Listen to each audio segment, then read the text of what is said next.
알아두면 100% 도움이 될 법률 정보 쉽고 친절하게 알려드립니다. 스튜디오 1005 사회정의구현 기획 코너 우리 동네 변호사.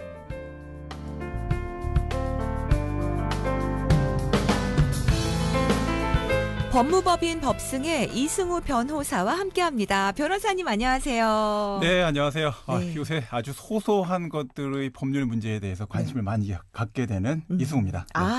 그래요. 큰 일도 항시 하시지만 요즘 소소한 거예요. 뭐 큰 일은 별로 많지 않고요. 네, 소소한 게 주로 많긴 한데요. 왜 소소한 게 그러세요? 굉장히 쌓여서 네. 큰 일도 되는 것 같습니다. 그렇죠. 네. 예, 디테일을 놓치지 않습니다. 자, 우리 동네 변호사 매달 마지막 주는 요점만 쏙쏙 정리해서 여러 사연을 상담해 드리고 있는데요. 첫 번째 사연 바로 만나봅니다. 1125번님이 주셨습니다. 정기적으로 점검 서비스를 받으면서 정수기를 사용하고 있는데요. 며칠 전 기계가 이상해서 열어봤더니 내부에 곰팡이가 피어 있었습니다. 정수기 업체는 위약금 없이 해지해 주겠다고 하는데 아이들이 몇 달간 그 물을 마셨다고 생각하니까 너무 화가 납니다. 정신적, 신체적 위자료를 요구하고 싶은데 가능한가요? 해주셨습니다. 아이고, 가족들 특히 아이들은 세균에 취약하다 보니까 지금 굉장히 화가 나신 상황인데 변호사님 이런 경우 어떻게 해야 될까요? 예, 곰팡이가 앞으로 아마 굉장히 위험한 그런 이제 상대가 될 거다. 이런 네네. 지적은 의료계에서 벌써 수십 년째 나오고 있는 상태입니다. 자, 정수기 우리가 왜 씁니까? 수돗물 먹어도 되거든요. 그렇죠. 근데 이제 더 깨끗한 물 깨끗한 물. 먹어보겠다. 이렇게 생각해서 정수기 쓰는 거고 네. 또 정기적으로 점검 서비스 받는 것도 다 비용에 포함되어 있지 않습니까? 그렇죠. 자, 그런데 통 안에서 곰팡이가 아주 쫙 펴 있다.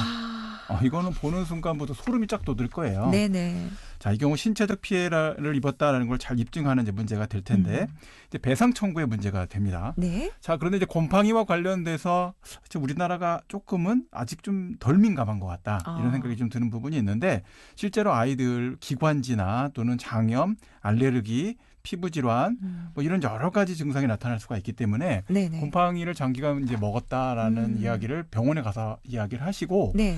병원에서 진료를 좀 받아보실 필요가 있다라고 네. 생각이 되고요. 또 진단서 같은 내용에 내가 생각 못했지만 혈액 검사 같은 걸 통해서 어떤 결과물들이 좀 있을 수도 있어서 자, 그런 내용들을 좀 준비해서 정수기 업체에 이제 관리 책임을 좀 묻고 손해배상을 해줘야 되겠다라고 요구하셔야 될 것 같습니다. 네. 그럼 정신적인 피해 보상은 받을 수 있습니까? 자, 정신적 피해 보상과 관련돼서 청구는 가능한데요. 네. 우리나라 법원이 좀 전향적인 태도를 좀 취하지 않는 이상 실제 보상까지 받기는 좀 어려운 부분이 많은데요. 네. 자, 정신적 피해를 이제 입증하기 위해서 곰팡이가 발견된 정수기 사진, 또 불면증, 스트레스로 병원에 방문한 거, 실제 아이들이 병원에 가서 진단을 받아봤더니 약간 좀 이상한 소견이 좀 있다. 이런 부분들이 좀 있다면 네네. 준비해서 청구할 수는 있습니다. 네. 자, 하지만 이제 정신적 피해라는 게 또 우리나라에서는 눈에 보이지 않는 이런 것들이다 보니까 기준이 좀 시각적인 모호해서. 손해에 좀 이제 민감한 네네. 그런 상태에서 명확한 기준이 없거든요. 자, 그래서 얼마나 큰 고통을 받았는지 증명하는 게 이제 생각보다 까다롭고 네. 사람마다도 생각이 좀 다를 수가 있기 때문에 네네. 일단 이제 업체와 충분히 협상을 해 보셔야 될 것 같고요. 자, 협의가 어려울 때는 이제 소비자 분쟁 조정 위원회라는 중재 기관도 있으니까 하나의 방법은 될 것 같습니다.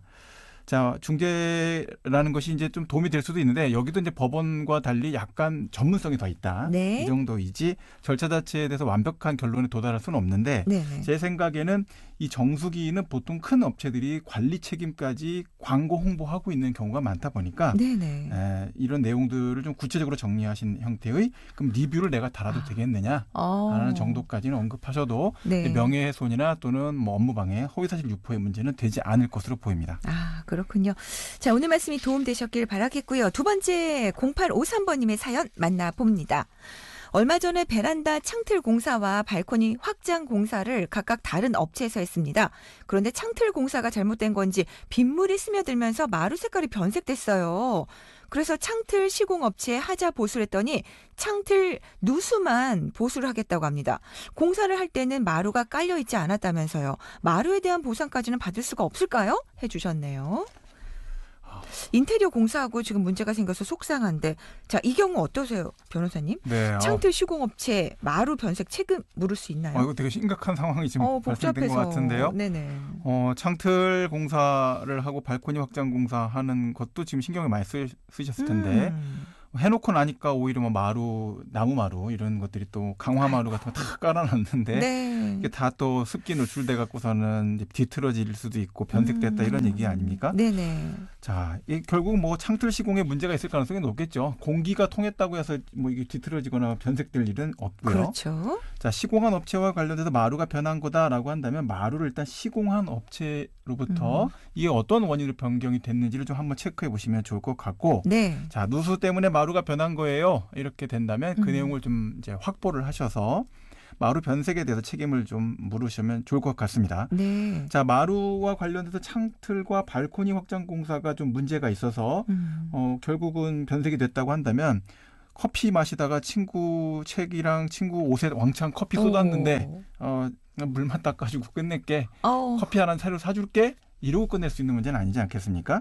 이제 보상을 관련해서 여러 가지 요구할 수 있는 부분이 생길 수 있어서 네. 당연히 시공업체에 이제 마루 손상까지 보상하라고 요구할 수 있고, 자, 보상을 못 해주겠다라고 한다면 이제 민사적인 손해배상 청구로 가게 될 것으로 보입니다.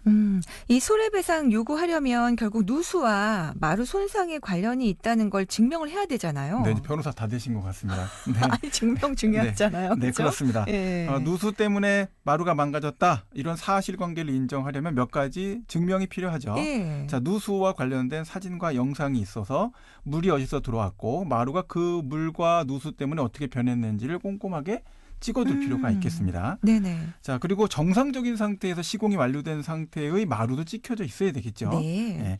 자, 예를 들어서 창틀 옆에 물이 고여 있다든지 변색된 마루로 변화된 사진과 기존의 마루, 네. 비포 애프터 이렇게 딱 비교를 딱 해주면 좋겠죠. 자, 그리고 이제 아까 말씀드린 것처럼 누수 문제를 잘 하시는 분, 뭐 그 중에서 제가 볼 때는 마루 시공업체 딱 부르시면 이거 네. 저희 잘못 아닙니다. 이거 누수 때문이에요. 이렇게 진단한 내용도 받으실 수 있을 테니까 네네. 중요한 증거가 될 수 있을 것으로 보이고요. 네. 자, 만약 시공업체가 이거 창틀에서 물이 샌 거는 저희 잘못은 맞네요 라고 인정했다면 그거는 절대로 잘 보관해 두시는 게 좋을 것 같습니다. 그렇군요. 공사하는 게 정말 쉽지 않거든요. 근데 공사 끝나고 문제 생기면 마음이 그렇습니다. 슬프죠. 그렇죠. 빠른 시내에 잘 해결되시길 바라겠습니다. 자, 우리 동네 변호사 세 번째 사연은 3728번님입니다. 세탁소에 옷을 맡기고 바빠서 2달 후에 찾으러 갔는데 옷이 없어요. 그러면서 10만 원의 보상 얘기를 했는데 제가 3년 전에 40만 원 주고 산 옷인데 아끼느라고 정말 몇 번 입지 않았거든요. 동네 세탁소라 인수증 받지 않았고 옷 사진 찍어놓은 것도 없고 어떻게 해야 되죠? 10만 원만 받기는 억울합니다 해주셨어요. 아끼는 옷인데 보상금 10만 원 이거 적당한 건가요? 요즘 간단치 않은 사안이긴 하네요. 세탁소가 이제 옷을 보관해 줄 의무가 있기는 합니다. 네. 그런데 이제 2달까지 보관을 하시는 거는 조금 이제 좀 고민스러운 부분이 있고요. 네. 다만 이제 옷을 분실했다면 찾아가라는 얘기도 안 하고 분실만 됐다 그러면 당연히 배상의 문제가 생기고요. 네네. 자, 근데 얼마를 보상해 줄 것이냐, 요 문제인데 나의 감정을 고려한다면 사실 뭐 돈이 얼마나 더 중요하겠습니까? 그렇죠. 그게 유품일 수도 있고요. 자, 그런데 물건이란 건 항상 감가상각이라는 게 적용이 될 수밖에 없고요. 네. 새 옷이 아니라 이제 뭐 지나간 이제 입던 옷이다라고 하면 시간이 지나간 만큼 현재 가치는 점점 떨어진다라고 볼 수밖에 없어요. 그래서 네. 3년 전에 이제 40만 원이라는 적지 않은 돈을 이제 주고 사셨는데 네. 현재 시장 가치는 이게 40만 원을 유지한다라고 보기는 좀 어려울 그렇죠. 부분이 있고요. 네. 자, 손님 입장에서는 10만 원은 실제 가치에 비해서 적다고 느껴질 수도 있긴 한데 네. 이게 적다 크다 이거 부분은 좀 검토가 더 필요한 부분으로 보이고요. 네. 자, 하지만 이제 피해 입증하려면 옷이 최소한 세탁소에 넘어갈 때의 상태나 가치를 증명할 수 있는 어느 정도의 사진이나 영상 같은 것들은 존재해야 될 것으로 보입니다. 아하, 정확한 물증이 있어야 된다는 얘기인데 옷 사진 없고 인수증도 없거든요. 어떻게 입증해요? 자, 이제 사진 없으면 저도 이제 상당히 이제 어려워지는데요. 예. 인수증도 없다라고 하는데 그래도 다행인 게 세탁소 사장님이 기억을 하셔서 얘기를 해줬으니까 그거는 이제 잘 보관해 두실 필요가 있을 것 같고요. 네. 자, 세탁소와 관련해서 옷 상태 가치를 설명할 수 있는 자료를 어떻게 이제 확인할 것이냐 이게 이제 관건입니다. 네. 그래서 이제 옷을 구매했던 내역이나 카드 결제 내역 같은 게 혹시 찾아지신다고 한다면 그게 이제 옷 자체의 가격을 입증하는 데 도움이 될 것으로 보이고요. 네. 또 그 관련돼서 이제 이 자료들을 가지고 사장님, 세탁소 사장님한테 한 번 더 이제 이걸 이렇게 썼던 거예요. 진짜 그랬다니까요. 이렇게 얘기하셔서 협의가 한번 있으면 좋겠고, 네. 자, 그래도 협의가 안 된다라면 이제 분쟁 조정에 조정 요청하셔야 될 것으로 보이긴 하는데 소비자 분쟁 조정위원회에서의 어떤 보상액에 크게 기대를 하시고 들어갈 건 아니고 혹여 한번 여기서 의논을 하면 좀 더 조정이 될 수 있지 않을까라는 마음으로 알아보시면 좋겠습니다. 네. 자, 마지막 사연 바로 만나봅니다. 4060번님. 중고 거래 사이트에서 믹서기를 샀어요. 처음에는 작동이 잘 됐는데 지금은 됐다 안 됐다 합니다. 구입한 지 3주 정도 됐는데 환불 요구했더니 중고 물품이라 환불은 안 된다고 합니다. 중고 사이트는 판매자의 의무 없는 건가요? 해주셨어요. 요즘 중고 거래 많이 하시는데 사고 얼마 안 돼서 바로 고장. 아이고, 중고니까 저렴하게 산 거니까 감안해야 된다. 아니 이거 어떻게 해야 될까요? 자, 이제 중고 거래가 이제 쉽지 않은데요. 근데 또 사기 거래의 측면들도 좀 고려될 부분이 있어서 또 하자를 알고 팔았냐? 사실 하자를 알고 팔았다라고 한다면 알려줘야 되는 그럼요. 거죠. 안 알려줬다라고 한다면 이거는 이제 일종의 사기의 문제가 될 소지도 있어요. 버려야 될 건데 네. 조금 손봐갖고 판매하면 안 되겠죠. 그럼요. 그러면 이제 미필적 이런 고의가 있다라는 사기죄 적용 여부도 문제가 될 수 있으니까 이런 점은 이제 주의하실 필요가 있고요. 네. 자, 이제 그냥 뭐 모르고 팔았다라고 하더라도 이 하자와 관련된 이제 판매자의 담보 책임이라는 게 있어요. 그래서 결함이 있을 때 이걸 미리 알리지 않은 책임을 져야 된다라고 하는 건데 중고 물품에 대해서까지 이걸 엄격하게 적용할 수 있느냐, 모르고 있었던 하자를 고지할 수 있느냐 이런 문제가 있기 때문에 네. 자, 판매자의 책임을 직접적으로 묻기는 어려운 부분이 있을 수가 있습니다. 중고 물품이라는 게 나도 모르는 형태의 사용 흔적이나 성능 저하가 있을 수 있다는 거를 이제 어느 정도 예상하고 확실하게 넘겨주지 못하는 부분이 있잖아요. 그렇죠, 그렇죠. 예. 이 판매자가 계속 몰랐어요라고 주장하면 환불받을 방법은 없는 거죠. 제가 볼 때는 쉽지 않을 것 같다 생각이 드는데요. 네. 일단 이제 구매 후 3주 정도 사용 기간이었다라고 한다면 중고 거래 금액이 얼마인지는 제가 정확히 모르겠지만 금액이 어느 정도 상당히 있었다. 실질적으로 리퍼처럼 설명을 했다라고 네. 한다면 매우 짧은 기간 안에 고장이 난 거다라고 볼 수가 있거든요. 네. 자, 그러면 이 경우에는 판매자가 아까 같은 형사적인 또는 민사적인 책임을 질 가능성도 상당히 있습니다. 네. 자, 이제 최근에 이제 중고 거래가 이제 활발해지다 보니까 중고 거래 플랫폼에서도 분쟁 해결 기준을 만들어서 이제 조정, 중간에 중재를 해주기도 하는데요. 뭐 사실 그거를 완전히 이제 신뢰할 수 있느냐 이 문제는 조금 다른 문제고 플랫폼마다 좀 이제 특성이 좀 있습니다. 네. 네. 자, 예를 들어서 전자제품 같은 경우에 이제 통상적으로 물건 수령 3일 이내에 중대한 하자가 발생했다라고 한다면 전부 배상해라 뭐 이런 형태의 규정도 있고 네. 뭐 한 10일 정도 안쪽으로 발생됐을 때는 반만 돌려준다 뭐 이런 형태의 약관 같은 것들로 규제를 하기도 합니다.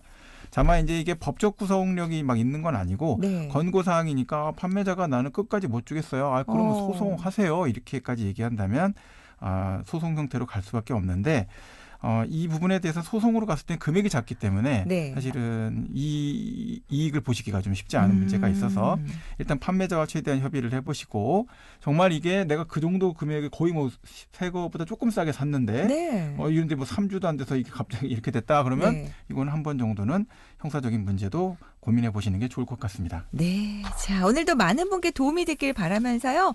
우리 동네 변호사 다양한 말씀 전해주신 법무법인 법승의 이승우 변호사와 인사 나누겠습니다. 변호사님 고맙습니다. 네, 감사합니다.